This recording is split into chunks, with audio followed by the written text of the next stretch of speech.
Thank you so much. మీ beautiful హార్ట్తో beauty సినిమాకి సపోర్ట్ చేస్తున్నందుకు thank you so much. And Raja Saab director saab Maruthi గారిని మాట్లాడాల్సిందిగా కోరుకుంటున్నాం. First of all my soulmate, my friend, my partner, my everything, love you darling. ఎందుకంటే నేను ఎందుకు చెప్తున్నానంటే, అంటే సిన్సియర్గా ఒక హానెస్ట్గా ఒక సినిమాని కష్టపడితే దాన్ని ముందుకు తీసుకెళ్ళాలని. అంటే మేమిద్దరం దగ్గర దగ్గర 2001 నుంచి ఫ్రెండ్స్, నేను ఎస్కేను, బన్నీవాసు, వంశీ అందరం 25 years అయింది. అలానే మేము సెలబ్రేట్ చేసుకుంటే అక్కడితో ఆగిపోద్దని దిష్టి తగిలి చెయ్యం. అంటే మా జర్నీ అని కాదు, అంటే తను ఇదివరకు అంతా మీకు ఇప్పుడు ఎస్కేఎన్ ఇట్లా తెలుస్తున్నాడు, కానీ మా ప్రతి సినిమా ఆడడానికి కారణం బిహైండ్ ఎస్కేఎన్నే ఉండేవాడు. ఎందుకనంటే నేను ఈ రోజుల్లో తీసిన నన్ను వెనకాల ఉండి ఎంకరేజ్ చేసింది ఎస్కేఎన్, శ్రేయస్ శ్రీనివాసు. వాళ్ళిద్దరూ లేకపోతే ఈ రోజుల్లో లేదు, నేను లేని ఈరోజు. అంత అంటే గొప్ప ఫ్రెండ్స్ ఉంటే డెఫినెట్గా మంచి సినిమాలు ఎప్పుడు ఒక మంచి టాలెంట్ ఉన్న వ్యక్తులు వస్తుంటారు. ఇవాళ నా మీడియా ఫ్రెండ్స్ అందరూ నన్ను చూసిన వాళ్ళు అందరూ ఇక్కడే ఉన్నారు. మావాడు ఇక్కడ ఉన్నాడు, అందరూ నాగేంద్ర గారు కానీ అందరూ, శివ, ఇట్లా ప్రతి ఒక్కళ్ళు. అంటే ఈరోజు నేనేదో బ్యూటీ ఫంక్షన్ జరుగుతున్నట్లేదు, ఇది ఒక ఎమోషనల్గా టర్న్ అయిపోయింది ఇక్కడ. ఈ సినిమాకి ఏంటంటే first 2 years back Vinayaka Chavithi రోజు నాకు సుబ్బు, నాకు మంచి ఫ్రెండు, అయితే ఎప్పుడు గ్రూప్లో మాట్లాడుతూ ఉండేవాడు, ఎప్పుడు ఒక కథ చెప్తూ ఉండాడు. కథ ఆయన క్రైమ్ స్టోరీలు చెప్తూ ఉండేవాడు. కాబట్టి ఎప్పుడు నాకు చెప్పినప్పుడల్లా మీ దగ్గర ఈ పాయింట్ ఉందంటే ఆ పాయింట్ అల్లండి, ఆ పాయింట్ అయితే కనుక నా దగ్గరికి రండి అనేవాడిని. అదే కథ ఈయన చేసి తీసుకొచ్చాడు. చెప్పిన తర్వాత అదే రోజు అన్న, ఈ సినిమా నేను ఎక్కిస్తున్నా, మీరు వెళ్ళిపోండి అన్న.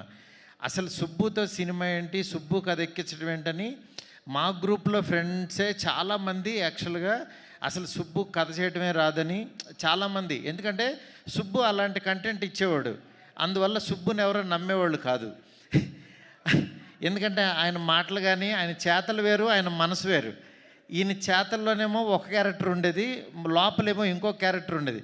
ఆ క్యారెక్టర్ నాకు కనపడేది, మిగిలిన వాళ్ళు ఎవరికి కనపడే కాదు. అంటే ఆయన చూస్తేనేమో లారీ డ్రైవర్ లాగా ఉండేవాడు, అంత సాఫ్ట్ క్యారెక్టర్. కథ ఎలా వేసేవాడు ఈయన, ఇంత బ్యూటీ అని ఎలా రాస్తాడు ఇతను, కోకిల్ అనే టైటిల్ పెట్టి ఆయన ఆహార్యానికి దానికి సంబంధం లేదేంటి అనుకునేవాళ్ళు. నిజంగా అంటే మా ఎస్కే అని చెప్పినట్టు యాక్చువల్గా బుక్ కవర్ చూసి ఈ చెప్పలేమన్నట్టు ఆయన మనసులో నిజంగా చాలా సాఫ్ట్ పర్సనే ఉన్నాడు. వాళ్ళ వైఫ్కిను పిల్లలకి తెలుసు, తర్వాత మేబీ నాకే తెలుసు అనుకుంటున్నాను. అలాంటి ఒక గొప్ప కథని, అంటే ఇద్దరు ఆడపిల్లల తండ్రిగా అతను ఇన్సైడ్ ఆ ఫాదర్ ఫీలింగ్ని ఎగ్జాక్ట్లీ పేపర్ మీద పెట్టి చెప్పాడు. చెప్పిన తర్వాత ఈ కథ ఎక్కాలనంటే అవతలోడు కూడా ఒక ఫాదర్ అయి ఉండాలి, అతను కథ వినేవాడు కూడా. వెంటనే నేను నిమ్మగల ప్రసాద్ గారు, అప్పుడే మేమేదో మాట్లాడుకుంటున్నాం వేరే దాని గురించి, ఆయన దగ్గరికి పంపించా. ఆయన చాలా ఎగ్జైట్ అయిపోయాడు, నిజంగా చాలా అద్భుతంగా ఉంది సినిమా, సూపరు, ఇది సార్ అది సార్ అని చెప్పారు. చెప్పిన తర్వాత మళ్ళీ కూర్చుని యాక్చువల్ నిమ్మగల ప్రసాద్ గారికి నచ్చింది, ఎక్కిస్తున్నామని చెప్పాను. దాని తర్వాత ఒకసారి దీనికి ఏంటంటే చాలా ఇన్సెక్యూరిటీ. ఫస్ట్ అసలు కథ కంటే పక్కనోడు మన గురించి ఏమనుకుంటున్నాడు, డైరెక్షన్ డిపార్ట్మెంట్ నమ్మడు, ఇంకెవరినే నమ్మడు ఆయన. ఇంట్లో వాళ్ళ వైఫ్ కూడా ఏంటి పక్క రూమ్లోకి వెళ్ళింది, ఏం మాట్లాడుతుంది అనుకుని అని ఇట్లా ఎక్కువ పాపం ప్రపంచంలో ఎక్కువ దెబ్బలు తినేసి, లారీ దెబ్బలు తినేసి ఆయనకి ఎక్కువ ఏంటంటే అనుమానం ఎక్కువ. చుట్టుపక్కల జనాలు ఏమనుకుంటున్నారు, కిందకి వెళ్ళినోడు ఏం మాట్లాడుతున్నాడు అని పైనుంచి చూడటం, ఇట్లా ఉంటుంది ఆయన క్యారెక్టర్ అంతా. ఇలాంటి దీంట్లో ఆయన ఏంటంటే మీరు పక్కన వాళ్ళు వదిలేసేయండి సార్, మీరు రండి అని చెప్పి ఆయన కూర్చోబెట్టి, నాకు మ్యూజిక్ సిట్టింగ్లో ఉన్నప్పుడు నేను ప్రసాద్ గారికి కూర్చుని ఈ సినిమాని నేనే ఒక డైరెక్టర్గా ఫీల్ అయిపోయి నేను షార్ట్ టు షార్ట్ మాట్లాడేసి రికార్డ్ చేసుకోండి అని చెప్పేసిన తర్వాత ఆయన మళ్ళీ అబ్బా అద్భుతం గురూజీ సూపర్ అని చెప్పి నా దగ్గర చెప్పి, అలా సముద్ర బొడ్డు దగ్గరికి వెళ్ళి ఆయన కైండ్ ఆఫ్ మేకింగ్ చెప్తాడేంటి, నేను ఒక కథ రాస్తే అని చెప్పి పాపం ఆయన మనసు పంచుకున్నాడు.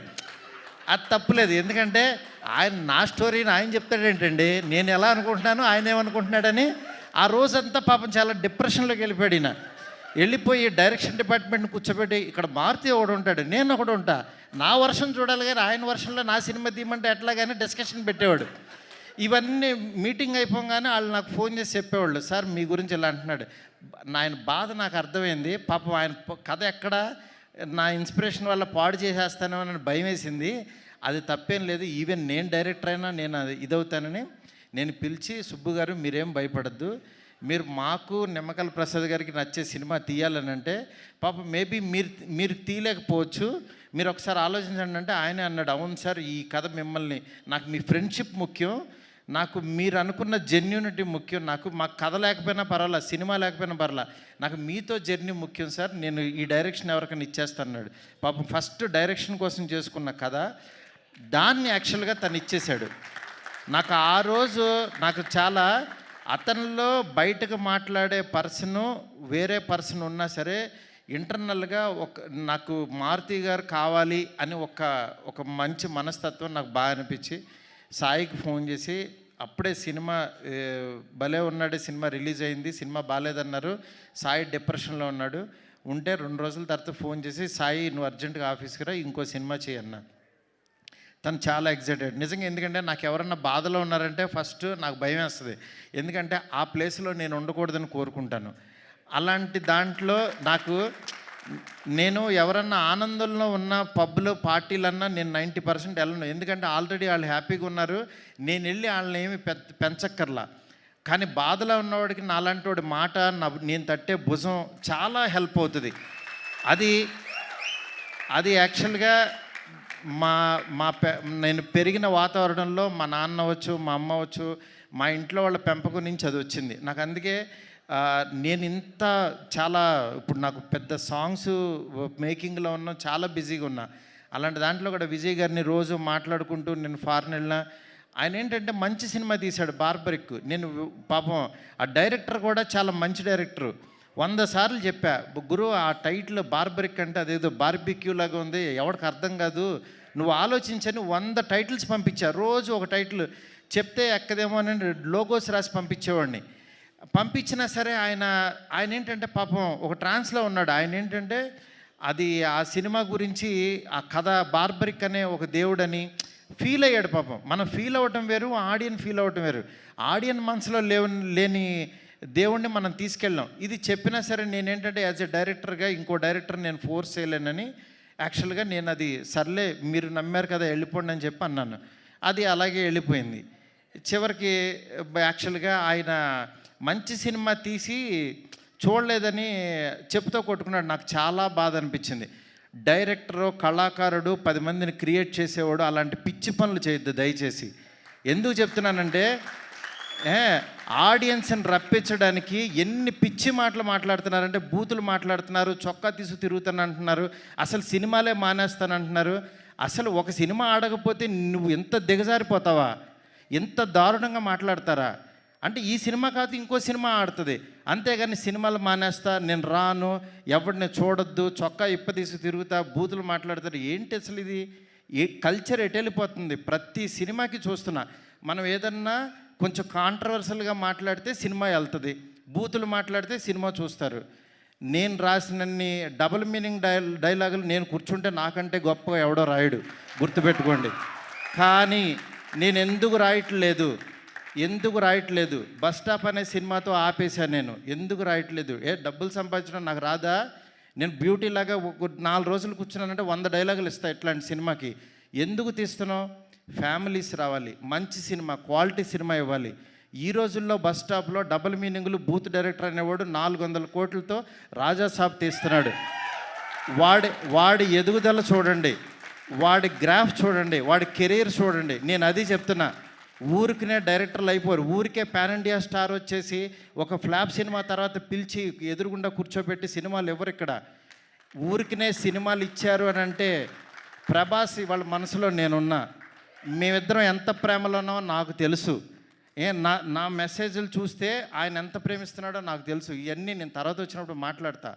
బట్ యాక్చువల్గా నేను ఎందుకు చెప్తున్నానంటే, ఇదంతా సినిమా ఆడించాలని చాలా ఒక ఫ్రస్ట్రేషన్తో, ఒక స్ట్రెస్తో, ఒక ప్రీ రిలీజుల్లోనో దేంట్లోనో ఇష్టం వచ్చినట్టు మాట్లాడుతున్నారు. అలా కాదు, సినిమాని నమ్మండి, కంటెంట్ నమ్మండి. జనం ఎప్పుడు మంచి సినిమా తీస్తే చూస్తారు. మనం 1000 రూపాయలు పెట్టి వాళ్ళ జేబుల్లోంచి దోచేస్తున్నాం. వాళ్ళకి మంచి సినిమా ఇవ్వాల్సిన బాధ్యత మంది. ఆడెవడో రాలేదని తిడతారేంటి అసలు? రాలేదని చెప్పుతో కొట్టుకుంటారా? నాకు చాలా బాధ కలిగింది యాక్చువల్గా. అది అందుకని ఇలాంటి చిల్లర పనులు, చీప్ పనులు చేయొద్దు. ఈ సినిమా కాకపోతే ఇంకో సినిమా. ఒక సినిమా ఫెయిల్యూర్ అయిందంటే ఓహో మేబీ నేను నచ్చలేదు, నా కంటెంట్ నచ్చలేదు అని రియలైజ్ అవ్వండి. రియలైజ్ అయ్యి ఆడియన్కి ఏం కావాలో అది వండి పెట్టడానికి ట్రై చేయండి. అంతేగాని నువ్వు చేసిన వంట ఆని తినమంటారు ఎందుకు? ఫోర్స్డ్గా ఆ పనులు చేయొద్దు దయచేసి.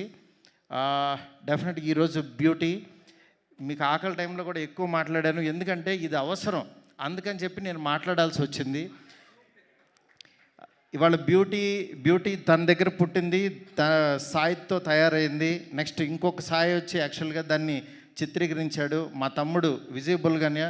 నిజంగా అంటే ఒక అభిమానం ఏదో ఇది ఉంటుంది, అట్లా విజయబుల్గానికి అద్భుతమైన మ్యూజిక్ ఇచ్చాడు. నెక్స్ట్ దీన్ని నడిపించిన వెనక నుంచి నిమ్మకాయల ప్రసాద్ గారు, ఆయన ఒక బ్రదర్ లాగా అయిపోయాడు నాకు, ఒక ఎమోషనల్గా.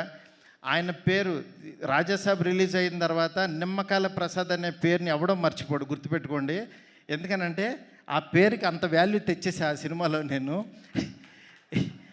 అందుకని యాక్చువల్ ఆ పేరు పర్సన్ ఈయనే. సినిమా రిలీజ్ అయిన తర్వాత మీకు అర్థమవుద్ది. అట్లాగే వాసుకి గారు నిజంగా మదర్ క్యారెక్టర్. ఒకరోజు మా కజిన్ ఫోటో తీసి పెట్టింది, ఏంటి గురు ఇలా కొట్టేసింది ఈవిడని. నిజంగా ఆ సీన్లో ఏంటి ఇంత దారుణంగా కొట్టారేంటి అని అనుకున్నాను. కానీ తర్వాత ఆ సీన్ చూస్తే ఏ మదర్ అయినా ఇంకా తక్కువ రియాక్ట్ అవుతుంది, అంత బాగా అసలు యాక్ట్ చేశారు. నిజంగా సినిమా చూస్తుంటే నిన్నెవరో డిస్ట్రిబ్యూటర్స్ సినిమా చూసి వాళ్ళు ఏడుస్తూ వాళ్ళు చాలా ఎమోషనల్ అయిపోయారు డిస్ట్రిబ్యూటర్స్. దానికి కారణం యాక్చువల్గా దీనికి యాక్ట్ చేసిన మదరు ఫాదర్ క్యారెక్టర్స్ వాసుకి గారు, నరేష్ గారు ఎప్పుడు గారు రావు రమేష్ గారు కానీ నాకు, అలాగే మురళీ శర్మ గారు, వీళ్ళు ఎప్పుడు నాకు ఎప్పుడు గుండెల్లో ఉంటారు. ఫోన్ చేస్తే టక్కమని వచ్చి చేస్తూ ఉంటారు. అట్లాగా నాకు నరేష్ గారు ఈ సినిమాకి యాక్చువల్ ఫాదర్ క్యారెక్టర్ చేయాలంటే ఆయన సెట్కి వచ్చి మారుతి గారు మీరు చెప్పారంటే చేసేస్తాను, నా గురించి మీకు తెలుసు కదని చేశారు. నిజంగా సినిమా చూస్తే మీకు అర్థమవుద్ది. ఈరోజు ఎక్కువ మాట్లాడాల్సి వచ్చిందంటే కంటెంట్. సినిమాలో దమ్ముంటేనే ఆ సినిమా మన చేత మాట్లాడేస్తుంది. ఒక్కో సినిమా మనం ఏంటంటే వేగ్గా వచ్చి మాట్లాడేసి వెళ్ళిపోతాం, కానీ ఈ సినిమా అలా కాదు. బ్యూటీ అనేది చాలా గొప్ప సినిమా, ప్రతి తెలుగు వాళ్ళకి పనికొచ్చే సినిమా, ప్రతి తల్లిదండ్రులు చూడాల్సిన సినిమా. దీన్ని మాత్రం మీరు నిజంగా మిస్ అవ్వద్దు, డెఫినెట్గా చూడండి. అంటే పెయిడ్ ప్రీమియర్స్ అని పెట్టి ఫ్రీగా సినిమా చూపిస్తున్నాం, 7 కోట్లు పెట్టి సినిమా తీసి ఫ్రీగా చూపిస్తున్నాను అంటే ఈ సినిమా రీచ్ ఎంత కోరుకుంటుందో చూడండి. నిజంగా ఈ సంవత్సరం మన సెప్టెంబర్ అనేది చాలా కీలకమైపోయింది, మంచి ఇయర్. ఒక చిన్న సినిమా ఒళ్ళిర్చుకున్న టైం ఇది. లిటిల్ హార్ట్స్ బాగా ఆడింది. అట్లాగే మా విశ్వప్రసాద్ గారికి ఒక పెద్ద హిట్ వచ్చింది, నా ప్రొడ్యూసరు. చాలా హ్యాపీ మూడ్లో ఉన్నాం. అలాగే 3rd వీక్ రిలీజ్ అయ్యే ఈ సినిమా బ్యూటీ డెఫినెట్గా చూడండి. అలాగే కళ్యాణ్ గారిది ఓజీ వస్తుంది. ఓజీ సినిమా ఎంత బాగుంటుందో నాకు తెలుసు.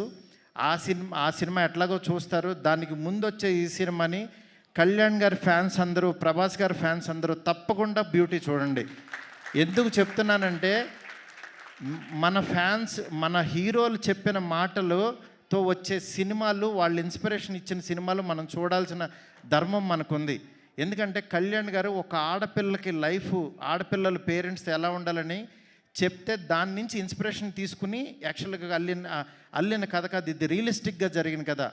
వైజాగ్లో ఒక క్యాబ్ డ్రైవర్ కూతురికి జరిగిన ఒక రియల్ ఇన్సిడెంట్ని తీసుకుని కథగా రూపొందించి చేసిన సినిమా.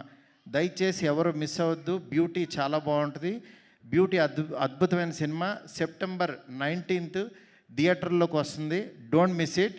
ఈ సినిమాని మాకు ఎంకరేజ్ చేసిన ఆదిత్య మ్యూజిక్ కానీ, అట్లాగే జీ వరల్డ్ కానీ, జీ మ్యూజిక్ వాళ్ళు, నెక్స్ట్ జీ టీమ్ అందరికీ కూడా చాలా చాలా థ్యాంక్స్.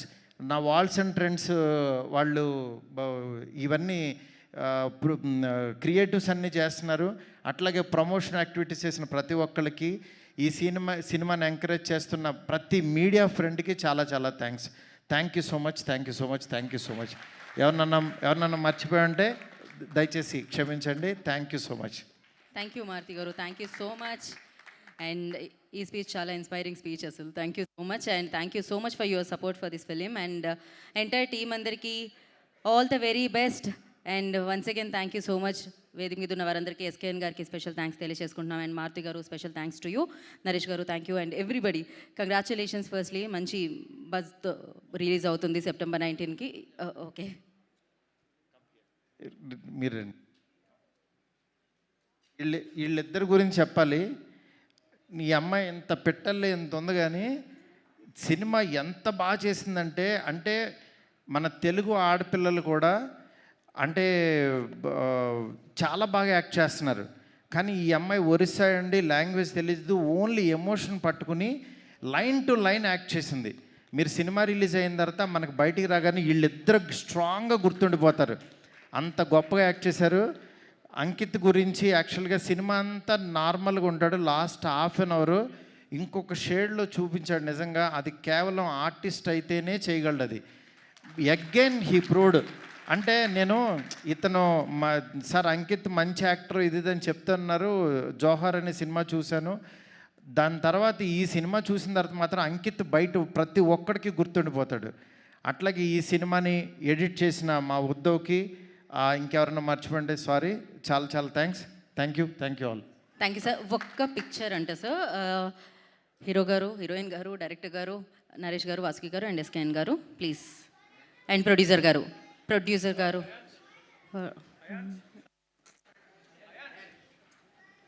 యా, ప్రొడ్యూసర్ గారు